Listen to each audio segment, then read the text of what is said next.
বাঁশবাড়িয়া বিচে গিয়ে বাঁশ খেলাম না কি খেলাম তা নিয়ে থাকবে আজকের ব্লগটা। আশা করি আপনাদের ভালো লাগবে। তাহলে চলেন শুরু থেকে শুরু করি আজকের ব্লগ। আসসালামু আলাইকুম, আবার চলে আসলাম নতুন একটা ব্লগ নিয়ে। সেদিন চলে গিয়েছিলাম আকিলপুর থেকে কিন্তু বাঁশবাড়িয়া অনেক কাছে।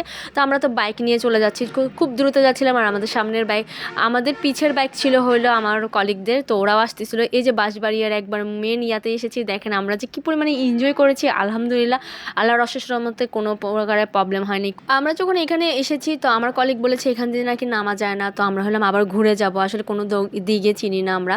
তো বাঁশবাড়িয়াতে এসে চিন্তা করছি বাঁশ খেতে তো অবশ্যই হবে, বাঁশও দেখতে হবে। এদিকে বাইকে উঠতে যাচ্ছিলাম, আর ওইদিকে আমার কলিগরা ওইদিকে নেমেছে।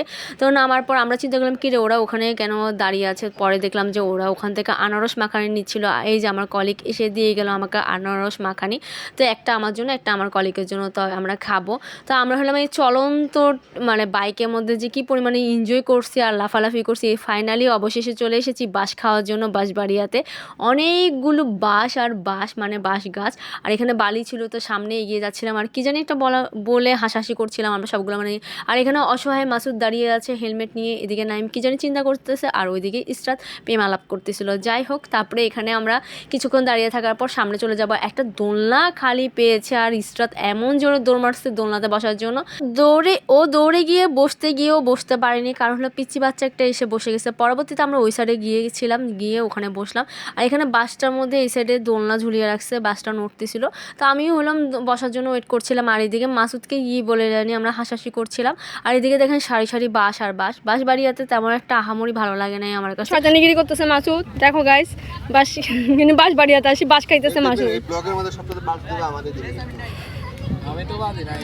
তখন কিন্তু অলমোস্ট বিকাল হয়ে যাচ্ছে, কিন্তু এমন পরিমাণে সূর্যের আলো ছিল আর এত পরিমাণে রোদ টাইপের ছিল যে মনে হচ্ছে যে এখনও দুপুর।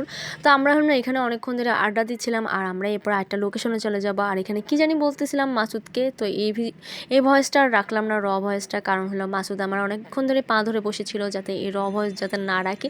আচ্ছা ঠিক আছে মাসুদ, তোমার ভয়েসটা রাখলাম না। তারপরে আর কি উঠতে আবারও চলে যাচ্ছি আমাদের বাঁশবাড়িয়া থেকে বাঁশ খেয়ে চলে যাচ্ছি সামনে। আমরা হলাম এরপর আমরা আসলে লাঞ্চ করি নাই, লাঞ্চ আনিও নাই, খিদাও লাগে না। এত পরিমাণে এনজয় করছি, ঘোরাঘুরি করছি যে খিদা কই চলে গেছে নিজেরাও জানি না। আমরা চলে যাচ্ছিলাম এখন হইলো ভাটিয়ারিতে। তো ভাটিয়ারিতে চলে যাব। রাস্তা কিন্তু অনেক ফাঁকা ছিল, ভালোই টানছে বাইক। তো আমার কাছে তো বেশ এনজয় করছি, বেশ ভালোও লেগেছে। আর খুব সুন্দর করে আমি কিন্তু ভিডিও করছিলাম। আর মেন কথা হলো এত বাতাস ছিল যে আমার মোবাইল মনে হয় এখন উড়ে পড়ে যাবে। এই যে সামনে আমার কলিগরা, তো ওরা হলো সামনে এগিয়ে যাচ্ছে। এখন হলো আমরা একটা যাবো, রেস্টুরেন্টে যাই বসবো। ওখানে হলে কিছু টুকটাক খাবো। আর ওখানে নাকি কাঁকড়া বিক্রি করে, মূলত আমার কলিগ আমাদেরকে এনেছে এখানে তো কাঁকড়া খাওয়ানোর জন্য, কিন্তু মাগার কাঁকড়া পাই নাই, এটা একটা আফসোস লেগেছে। তো আমরা হলাম এখানে ফুচকা অর্ডার করেছিলাম 4 প্লেট, আর 4 প্লেট হলো ছোট পেঁয়াজু অর্ডার করেছিলাম, যেটা নেভালে অনেক ফেমাস পেঁয়াজু, ওটা এখানে বিক্রি করে।